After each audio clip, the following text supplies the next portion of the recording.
2014 నుంచి 2024 దాకా భారత నిర్మాణ రంగానికి మోదీ చేసిన మేలేంటి? ఆయన తీసుకున్న నిర్ణయాలు రియల్ రంగాన్ని ఎలా ప్రభావితం చేసింది? ఏ విభాగంలో నిర్మాణ రంగం అద్భుతమైన ప్రగతి సాధించింది? దేశంలో ఎంతమంది సామాన్యుల సొంతింటి కల తీరింది?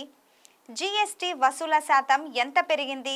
తదితర అంశాల్ని స్పృశిస్తూ ప్రధానమంత్రి మోదీ తీసుకున్న నిర్ణయాల్ని కీర్తిస్తూ నరెడ్కు నేషనల్ అనరాగ్తో కలిసి తాజాగా ఒక నివేదికను విడుదల చేశాయి.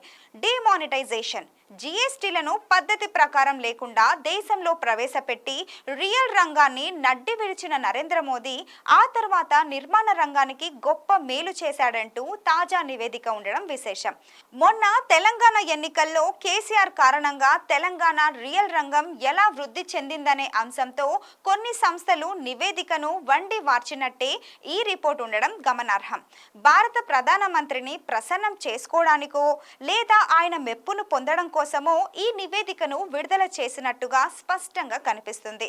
గత 10 ఏళ్లలో నిర్మాణ రంగానికి ప్రధాని మోదీ నిజంగానే సరికొత్త దిశానిర్దేశం చేసినట్టు ఉన్నట్టయితే 2020 తర్వాత నిర్మాణ రంగంలో విదేశీ పెట్టుబడులు ఎందుకు తగ్గుముఖం పట్టాయనే విషయాన్ని నివేదికలో పెద్దగా పొందుపరచలేదు.